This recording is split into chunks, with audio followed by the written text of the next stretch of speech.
dzalika li Rasulillah sallallahu alaihi wasallam, kemudian dilaporkan kepada Rasulullah. Apa kata Nabi? Sallu ala sahibikum. Salati aja dia. Tidak disebut nama siapa dia, tapi termasuk dari sahabat Nabi. Rasulullah mengatakan min ashabi Zaid bin Khalid mengatakan min ashabin Nabi, termasuk bagian dari sahabat Nabi. Cuman Nabi nggak mau nyolatin.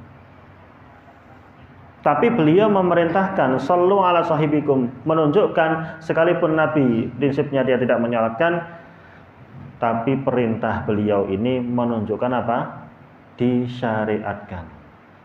Kenapa orang ini tidak disolatkan Rasulullah SAW? Fataghayyarat wujuhun nas lidzalik. Maka sahabat niki mukanya berubah semua, aneh. Ini sahabat meninggal dalam medan perang Khaybar. Rasulullah nggak mau nyolatin, tapi memerintahkan harus solati. Ya. Kemudian faqal, kenapa demikian? Kata Nabi, inna sahibakum mughalla fi sabilillah. Dia telah curang. Ya. Artinya curang, ada hasil rampasan perang atau ghanimah yang belum diketahui oleh Rasulullah SAW, sudah dia ambil dan dimasukkan dalam tas beliau. Dan fafatashna, kata Zaid bin Khalid al-Juhani, kami pun mencari apa yang beliau curangi, apa yang beliau ambil ya dari hasil peperangan. Matahu fawajadna khorzan, kami pun menemukan ya di sebuah kain atau wadah yang kain sulaman gitu, min khorzin al-yahud, dari buatan Yahud, la yusawi dirhamaini, itu enggak sampai 2 dirham. Artinya sedikit sekali. Tapi bagaimanapun adalah ghol ya, termasuk mati syahid ini menggugurkan dosa, kecuali dosa utang. Tidak bisa digugurkan illa dain, kata Rasulullah SAW. Karena begitu beratnya hak orang lain yang melekat sama kita. Di antaranya adalah kita megang atau meminjam sesuatu. Utang tidak harus duit, barang dan lain sebagainya. Maka dari itu penting untuk kita perhatikan. Ini satu-satunya dosa hak orang lain yang melekat pada diri kita, yang tidak bisa terhapus secara otomatis dengan kita mati syahid. Jadi rawatul Islam itu sudah puncak-puncaknya orang, kemuliaan dia mati syahid ya. Kemudian wa yustasna min dzalika syakhsan, ada 2 yang dikecualikan, artinya tidak disolati tidak apa-apa ya. Pertama atifl, anak kecil yang belum balik, anak kecil yang mati belum balik maka tidak wajib disolatkan. Sebagaimana Aisyah radhiyallahu anha beliau mengatakan, mata Ibrahim ibn Nabi sallallahu alaihi wasallam wa huwa ibnu thamaniyata asyara syahrun. Thamaniyata asyara 18 bulan. Berarti kurang lebih 1,5 tahun. Beliau Ibrahim meninggal, putra Rasulullah SAW. Falam yusalli alaihi Rasulullah SAW, Rasulullah enggak nyolatkan. Nggih, makanya kemarin nyolatkan jenazah anak kecil yang belum balik, belum punya dosa, ada doa khusus. Berbeda dengan menyolatkan orang yang sudah balik dan sudah menanggung dosa. Secara umum doa orang sholat jenazah takbir ketiga itu Allahumma gfir lahu, atau Allahumma gfir li hayyina wa mayyitina wa syahidina wa ghaibina, seterusnya ya. Tapi ketika anak itu belum menginjak balik, kalau mau disolatkan maka doanya adalah Allahumma ja'alhu lana faradun wa salafan wa dhukhran.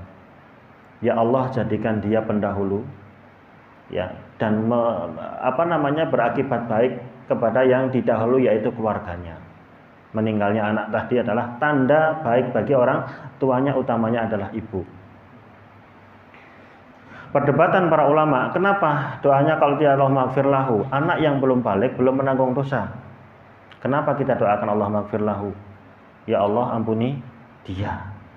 Bagi yang berpendapat tetap Allahumma gfir lahu itu adalah memang asal doa sholat jenazah secara umum. Dan ketika itu Rasulullah SAW tidak membedakan mana yang ini anak kecil dan orang dewasa. Ada orang mati sholat rakaat takbir ketiga, maka Allah maghfir lahu warhamhu dan seterusnya. Doanya banyak, termasuk kita juga harus ngafalin doa yang untuk anak kecil tadi.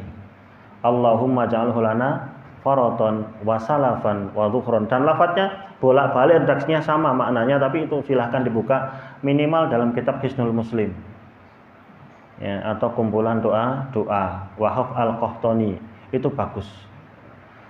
Beli yang terjemahan ada, mungkin Ustaz Saifuddin ada, nek pesen di Plaza, penting ya. Terus kemudian yang kedua, tadi anak kecil, yang kedua adalah orang yang mati syahid, tidak disolatkan. Dari Anas bahwasanya syuhada Uhud, orang-orang yang mati syahid pada perang Uhud dan banyak sekali, lam yughassalu, mereka tidak dimandikan, wadufinu bidimaihim, mereka dikubur di tempat itu dalam kondisi masih berdarah-darah ya, tidak dimandikan, walam yusalla alaihim, dan tidak disolatkan. Lakin adamul wujubi la yanfi masyru'iyata sholati alaiha, tapi sekalipun tidak wajib, jadi tidak wajib hukumnya nyolatkan anak kecil yang belum balik, dan yang kedua orang yang mati syahid, ini tidak wajib. Bahasa pertama tadi fardu kifayah, itu fardu itu artinya wajib, tapi kifai cukup digugurkan oleh sebagian orang saja, bahkan satu orang itu sudah menggugurkan yang lainnya.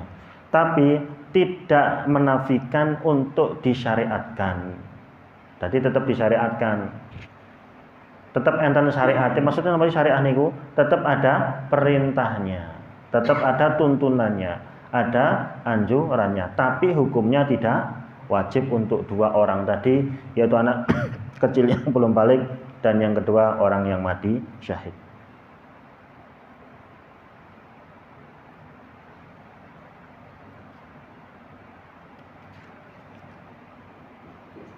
Terusnya, hadirin jamaah sekalian rahimani wa rahimakumullah, Bapak Ibu sekalian, wa kullama kathural jam'u ala afdali kana afdal lil mayyit wa anfa. Semakin banyak yang nyolatkan jamaahnya, bahkan bisa kloter 1, 2 dan seterusnya, itu akan lebih afdal bagi si mayit dan lebih bermanfaat.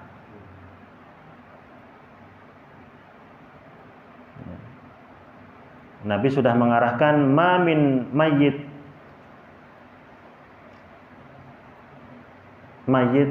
tidaklah orang yang telah mati, mayit niku wis mati, nek maut ke arep mati.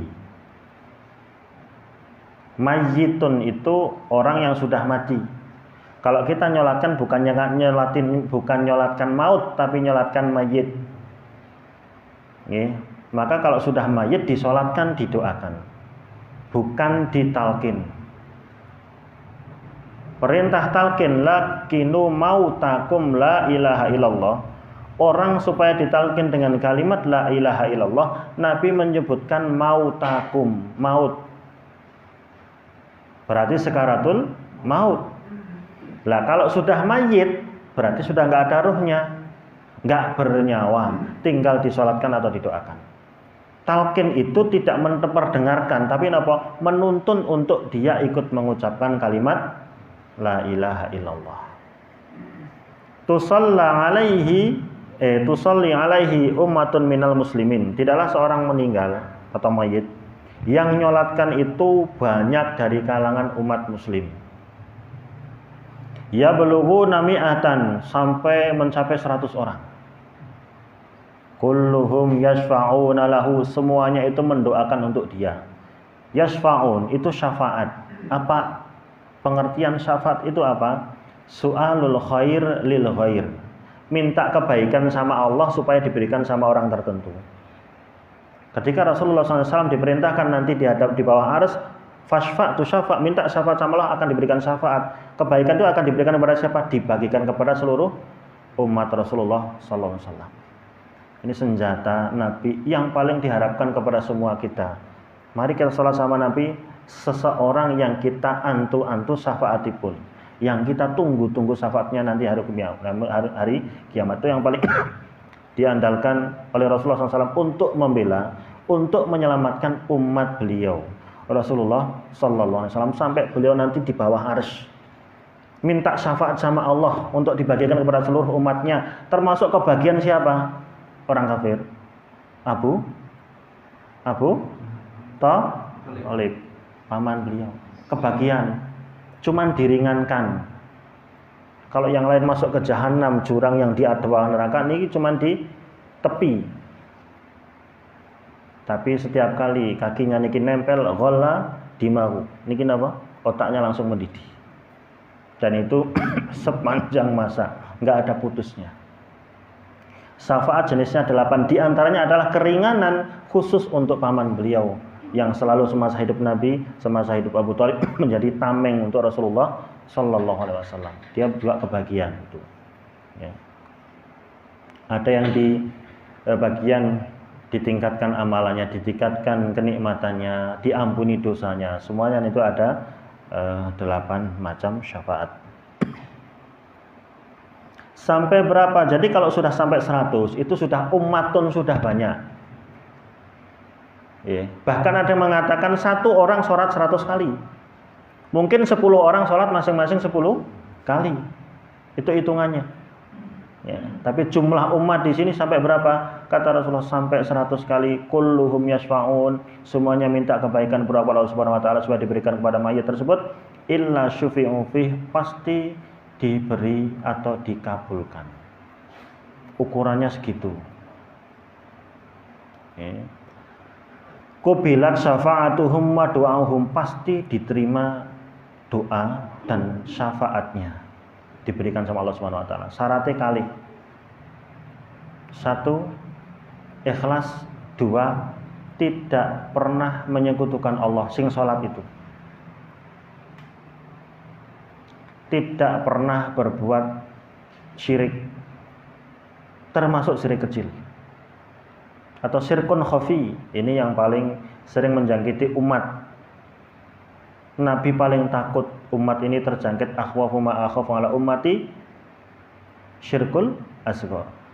Justru yang paling aku khawatirkan terjadi pada umat ini diantaranya adalah syirik kecil. Apa itu? Ar-riya'u, riya. Amalane priya carane ben iso ditonton orang. Terus kemudian di situ mesti niatnya itu mesti pengen dilihat orang dan muncul pujian, itu ujub nanti. Atau minimal bisa didengar sama orang, sum'atun, sama. Mungkin kita pernah terjangkit penyakit itu. Ya. Itu lebih dikhawatirkan Nabi. Nek penyakit sing sakniki pandemi belum Nabi sebutkan. Enggak dikhawatirkan. Niku enten obate. Nek riya obatnya hati kita sendiri. Nek hati ini enggak kasih nutrisi yang bisa melunturkan itu, ya anane riya mohon gaweane.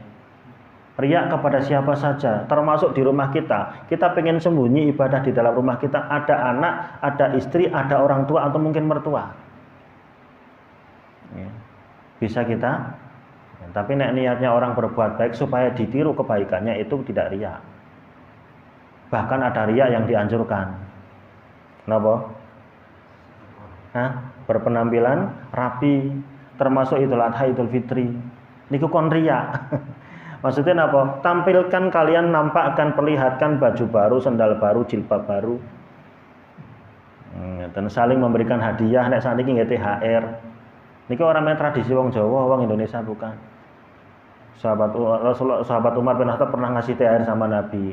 Pakaian dibeli dari pasar. Tapi ternyata ada sutrane, Nabi nggak terima, nggak diterima. Nabi tak, sebaliknya dia memberi dan saling memberi, itu disyariatkan. Nah, kemudian dalam hadis yang lain, yang tadi pertama adalah riwayat Nasai, Imam Muslim, At-Tirmidzi.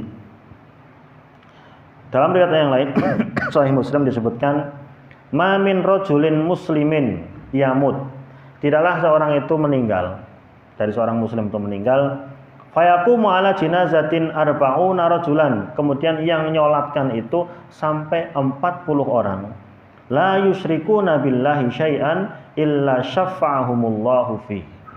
40 orang ini tidak ada yang satupun yang menyekutukan Allah, menduakan Allah, bahkan mungkin meninggalkan Allah. Ya. Maka itu doanya pasti dikabulkan sama Allah. Manfaat untuk mayat pasti Allah berikan. Kita mohon kebaikan sama Allah supaya diberikan sama orang itu, Allah kasih, pasti itu. Lah isi doanya apa? Allah maghfirlahu warhamhu wa akrim nuzulahu wa wasi' mudkhalahu. Semua tercakup di situ. Ya Allah, ampuni dia, rahmati dia. Kemudian luaskan kubur dia. Yang ditinggalkan Allah ganti dengan yang lebih baik. Waqihi fitnatal qabri wa adzabannar, dan semoga Allah mengangkat dia dari adab neraka. Semua tercakup di situ. Dari semenjak di alam barzah sampai nanti di akhirat niku doa dalam salat jenazah. Makanya kemarin saya sampaikan, nek gurung apal donga jenazah mending enggak usah nyolati. Termasuk PR kita, silahkan hafalkan doa memejamkan mata mayit.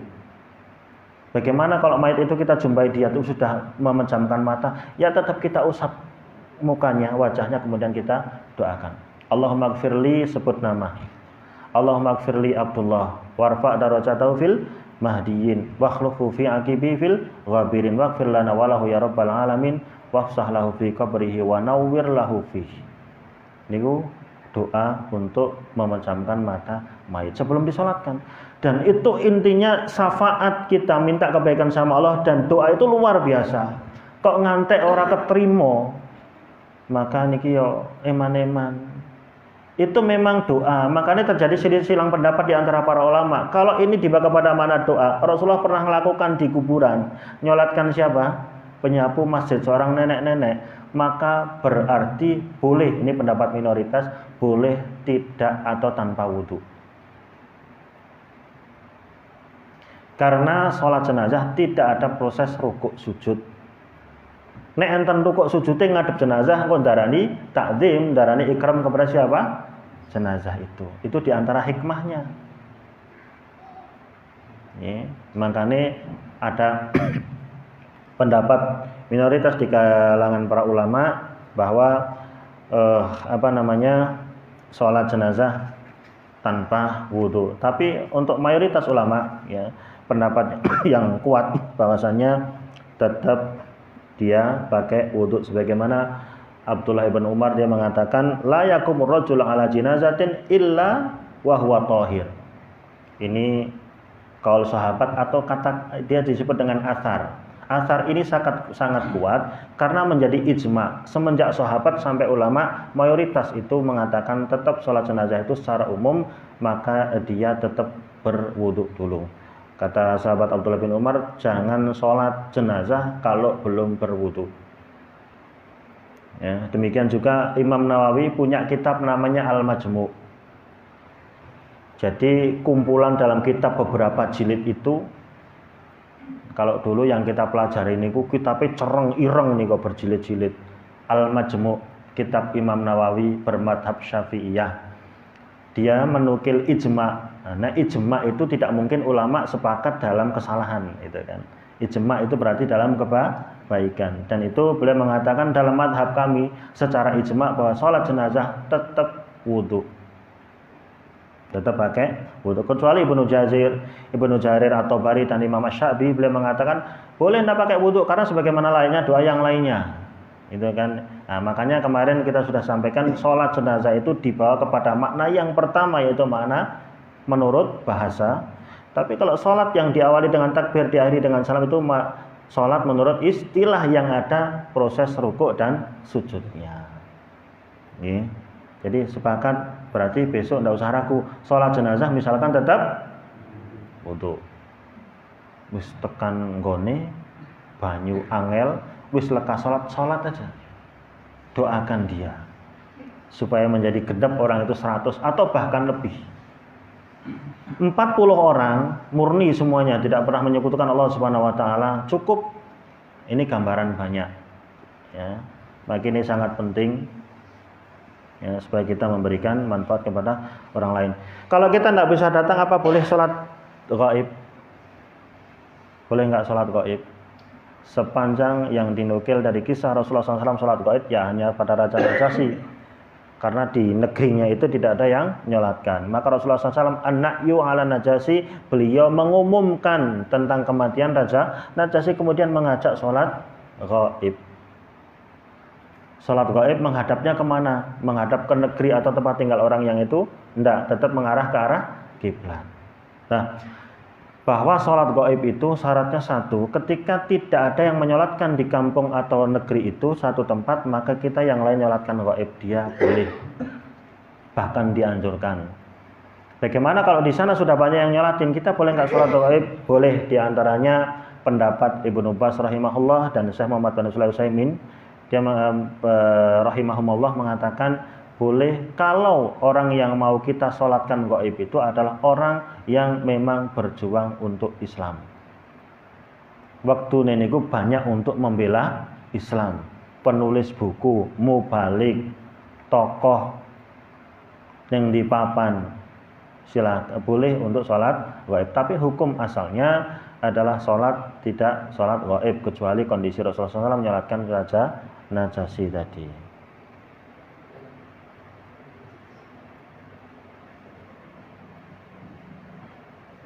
Sudah tadi. Jadi misalkan sudah nyolatkan, nanti ada orang mau jamaah lagi kloter kedua, silahkan ikut terus. Belum batal sampai ikut lagi. Supaya lebih bermanfaat kepada siapa? Makmum tadi. Pada jenazah tadi. Kemudian selanjutnya wa yustahabu yasuffu wara al-imami thalathatu sufufin wa in qallu. Dianjurkan untuk membuat shaf di belakang imam itu 3 baris, sekalipun orangnya cuma dikit. Pira wong sarep salat ki wong 10 gawe 3 baris. Bahkan Nabi pernah ke sahabat diundang ke rumah, suruh nyolatin. Nabi terus suami terus istri terus anak. Pokoknya dari 3, masing-masing 1 ke belakang. Dan itu sunnah. Termasuk kelipatannya nanti 3, kemudian berapa? 6. Jadi kita lihat misalkan cukup nggak dibuat 3 shaf, kalau nggak cukup nanti kelipatannya 6. Jadi imamnya ngontrol supaya lebih bermanfaat untuk siapa? Karena kita mau memberikan manfaat sama jenazah. Jadi harus diperhatikan itu. Walhasil penting sholat ya, niatnya nggak penuh itu. Jenengane wong nyolatkan kuwi ya supaya dia doanya, syafaatnya diterima sama Allah, dikabulkan sama Allah. Wudhu yang sempurna, mendoakan dengan penuh keikhlasan. Terutama doa yang nomor 3 itu harus hafal. Kalau nggak hafal, Allahumma ighfir lahu warhamhu sampai akhir ya. Allahumma ighfir li hayyina wa mayyitina wa syahidina wa ghaibina wa saghirina wa kabirina wa dzakarina wa unsana. Allahumma man ahyata minna wa ahyana al-islam wa man tawaffata minna fa tawallal iman. Hafalke. Cah cilik, Allahumma ighfir ja'alhu lana faratan wa salafan wa dhukhran. Nah, niki nek sing men kampil bar subuh niku minimal dinten Jumat bareng-bareng pun direalisasikan iki, Pak. Dereng. Karena pandemi. Dikambing hitamkan saja enggak apa-apa. Pandemi nggih, penyakit nggih. Ya, jadi kalau kita memang ya di mana-mana kajian kita saya anjurkan seperti itu. Biasanya ibu-ibu, Pak nyun dicatetaken mangke difotokopi. Biasanya seperti itu. Ana nang HP gampang dihapus. Nek catatan iki, dikai catatan ngaji karo diuntel-untel. Ya kan kruwes-kruwes pas arep bali sampah, gua nang sampah ya lali. Enggak ada perhatian. Dan itu banyak sekarang pertemuan dikasih semua, ada berapa lembar kasih semua. Besok udah enggak bawa. Ada yang lupa lah. Enggak perhatian. Sampai rumah tempel, plek. Saya punya teman, niki hanya pengalaman dan dia sudah termasuk senior saya dan katakanlah sudah ustadz gitu. Senior saya neng ustadz junior gitu kan. Ya, dia nikah luar biasa, Pak. Jenengane doa nikah mendoakan istri. Ya, ini asaluka khairaha wa khaira ma jabaltaha alai wa a'udzubika min syarriha wa syarri ma jabaltaha alai. Sapa sing saya hafal ngacung? Sing urung rabi kudu hafal niku. Sing isih hafal berarti saya karep. Nek kula hafal bukan modus tapi napa? Awang ngajarke nek ora hafal pripun. Agak ustaz isih hafal bae iki gitu. Isih ana ping 3 meneh. Nggih. Itu teman saya niku luar biasa. Wis apal jelas ngerti paham. Karena persiapan dia kayak gitu. Kemudian beliau ini terus terang, itu doa, itu dan doa mendatangi istri tak tempel gede nang pinggir lawang kamar. Jadi ndonga sik ngaten iki, sik sabar ndonga riyen. Itu betul, ndak percaya orang itu pulang ke Sragen. Saya suruh nempetin sama 2 orang teman saya. Pokoknya ini sudah tak bersihkan, nggak ada barang-barang yang antik, yang unik. Tidur di kamar, wong kamar itu siji. Saya tidur di kamar, betul nang pinggir itu ada tulisan gede, ya doa bagaimana mendatangi istri. Jenengan enten. Apal saya nggak jamin apal. Orang tahu ndonga bahaya. Janjine Allah napa? Janjine Rasulullah apa yang disampaikan? Lam yaduruhus syaiton. Nanti nek wis gede dia tidak akan pernah kalah termadharati sama setan. Jur mangke nek wis 7 dina anake lahir kon ngakikoi supaya tidak muncul sifat hewani atau seperti setan. Gitu. Aku mboyen urung diakikoi saiki wong apik kok. Ya kan? Aku dulu belum diakikoi sama Allah tapi aku sekarang jadi orang baik, berarti enggak jamin. Ukuran kita, nggih, kita sudah mendapatkan hidayah. Tapi itu solusi. Ya, mendatangi istri berdoa, nanti sudah 7 hari di akikoi. Ya. Wallahu a'lam bishawab. Dari Marsad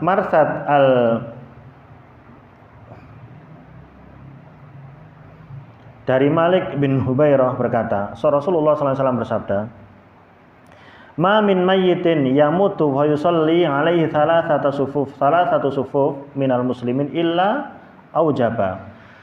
Ada orang meninggal yang nyolatkan itu sampai 3 sof. 3 sof. Wong ipik wong telu ya jadi 3. Apa? Illa aujaba. Kecuali dia wajib masuk surga. Siapa? Mayit. Fakana Malik idza istaqalla ahlul janazah jazaahum thalathatu sufuf. Adalah Malik ketika beliau mengerti pas mau sholat jamaahnya sedikit tetap dibagi jadi 3 sof. Niku intine. Bukan tak kalau tadi pertama tadi berapa? Malah hitungan 100 atau 40 orang. Allah akan kabulkan doa-doanya mereka untuk jenazah. Kalau cuman sedikit, mungkin 10 orang tetap nanti kalau misalkan sedikit piye, tetap ada keutamaan yang penting sof makmumnya jadikan berapa? 3 baris. Luar biasa toh. Perkara sepele ini kadang wong orang ngerti sehingga nggak banyak manfaatnya sama mayit. Oh saniki nek nyolati jenazah itu bukan karena memberikan manfaat sama mayit, niate ora penak karo tanggane. Nek ora isa nek mboten ora penak karo keluargane. Nek mboten sok aku nek mati ora disolati. Niku perlu ditata, Pak. Syaratnya loro, ikhlas, jangan pernah menyekutukan Allah. Ikhlas niku perkara sing angel. Tidak kemudian orang mengatakan saya ikhlas kurujan ikhlas tenan, belum tentu dia ikhlas. Orang sing ngulang-ulangi kata ikhlas berarti orang yang paling tidak ikhlas itu. Oke. Dan kalau kita dikasih orang jangan ditantang, sampean ikhlas tenan ngekei, tidak perlu. Ikhlas itu mau kita ucapkan, mau kita tidak ucapkan, urusan kita sama Allah, bukan urusan sama kita orang sama orang lain. Dan ikhlas itu mengganggu, bisa muncul awal amaliyah kita, bisa di tengah-tengah, bisa di setelahnya. Nek setelahnya nggak berpengaruh terhadap ibadah kita, kecuali ibadah sedekah. Makanya Allah berfirman, wala tubdilu shadaqatikum bil manni wal adha. Ojo pisan-pisan kowe kabeh mbatalake sedekahmu krana kowe menyebut-nyebut dan menyakiti orang yang telah kamu beri. Ya, kata Syekh Muhammad bin Shalih Al-Utsaimin dalam pembahasan sedekah, dia mengatakan selain kalau riyanya itu muncul setelah ibadah, misalkan habis sholat assalamualaikum warahmatullah, warahmatullah. Wah, ono si dia jebulane, aku mau wis salate wis apik lah gitu. Gitu kan enggak apa-apa gitu. Tapi nek di tengah ibadah harus diulangi. Ada mengatakan kalau misalkan sholat Isya 4 rakaat, gek 2 rakaat iku ikhlas, bahasan klitik-klitik ana wong sing loro ra ikhlas, berarti sing pertama niki enggak ketompo. Yang 2 rakaat kedua maksudnya tidak diterima. Begitu rincinya para ulama, terlepas itu adalah silang pendapat. Itu ada pendapat alim fikih. Tapi masalahnya penting bisa muncul sebelum ibadah, di tengah ibadah atau setelah ibadah. Enak muncul di tengah-tengah niku sing angel. Ya. Terus kemudian wa idza stama janais adidatun minar rijali wan nisa. Kalau jenazahnya banyak, maka kembalikan ke hukum asal. Hukum asal nyolatkannya satu-satu. Kalau terjadi tumpukan jamaah, katakanlah 5 mayit, laki sama perempuan, maka didahulukan yang sholatkan siapa? Laki-laki. Karena butuh waktu panjang dan kita diperintahkan untuk bersegera ngurusin jenazah termasuk nyolatkan, maka silahkan dijamak niku jadi 1. 5 orang itu jenazah disolatkan 1 kali. Mimma yalil iman, sing paling dekat dengan imam adalah laki-laki sekalipun anak kecil. Laki, perempuan, dan perempuan kecil. Atau laki-laki dewasa, laki-laki kecil, kemudian perempuan dewasa, kemudian perempuan kecil semakin ke barat. Lah nanti notone di zigzag gitu. Laki-laki pas di kepala, perempuannya agak dinaikkan supaya pas bagian perut agak ke bawah. Di antara salah satu alasannya adalah kalau dulu itu nggak pakai kerenda. Ketika sudah dibungkus kan kenceng ya, ketat supaya auratnya niki tidak terlihat. Ya, itu. Makanya nanti laki pas kepalanya, bahkan nanti terjadi khilaf kalau di kita umumnya memandikan, menyolatkan dan memakamkan itu kepalanya di sebelah mana? Utara. Jurnek misalkan nanti kalau nemoni ada orang pas nyolatkan kok kepalanya di arah selatan, orang sah nganggap aneh. Biasa itu. Di kita aja tradisinya di sebelah utara. Makanya kalau sudah dibungkus di kerenda itu, biasanya Pak Yai ini apa Pak Ustadz sok tanya, kepalanya sebelah mana? Karena belum tentu di sebelah utara. Umumnya kita di sebelah utara. Di Pulau Jawa niki, orang suku Jawa, belum tentu di suku-suku yang lain, suku Melayu misalkan. Ya, dan itu juga penting supaya nanti tidak terjadi khilaf. Orang bener kowe mosok sirahe nang kidul. Nah, bahasa meni orang bener niku ya jan sok rumangsa bener dhewe. Nggih. Niku sirahe teng kidul nggih. Ha pripun tok? Ya mboten apa-apa. Nek orang bener itu kan berarti salah toh. Nah, jangan menjustis, jangan menghukumi. Orang beneran apa? Ora padha nyong lek ngaji yo. Wah, niki luar biasa nih nggih. Ora ana kancane.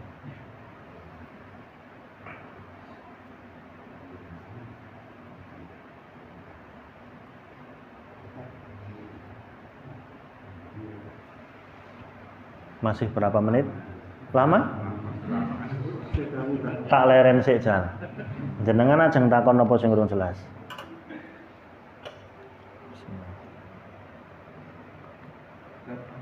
Ya.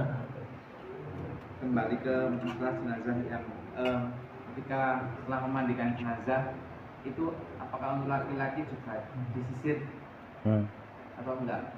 Ya kalau mau sekedar merapikan boleh. Kalau kemarin kita belajarnya kaum perempuan disediakan sisir karena memang umumnya fitrahnya adalah rambutnya panjang supaya mudah terurai terus nanti dipintalnya gampang dan bisa rapi. Tidak sekedar mintal dibundel-bundel, enggak, supaya rapi kita perlakukan dengan baik.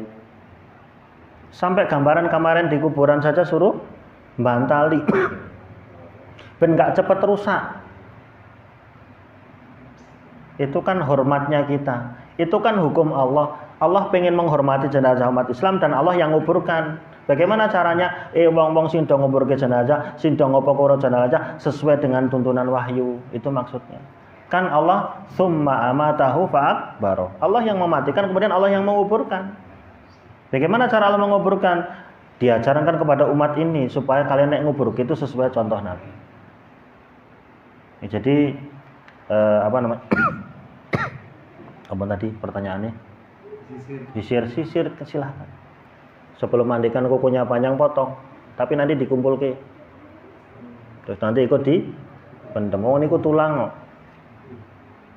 Kuku ireng niku udah diseksi, Pak. Makanya nek wis masuk 1 Dzulhijjah sampai hari nyembelih jangan dipotong. Rambutnya aja dipotong. Kenapa? Selama 1 Dzulhijjah 9 hari ke depan itu yang kecil-kecil nggak dipotong, mesake ora dadi seksi. Wong orang nyekseni wong itu gawe apik. Kan luar biasa toh. Perkara kecil, perkara kuku ireng, perkara rambut. Aja pisan-pisan ngremehke perkara sing gampang. Jane bisa kita lakoni. Ngarep-arep perkara yang lebih besar, yang luar biasa, ning ndak bisa kita realisasikan, ndak bisa kita lakoni. Percuma hal. Jadi silahkan Pak disisir, jenggot disisir, dirapikan. Nih, usah diketok. Sisir mawon. Wallahu a'lam bishawab.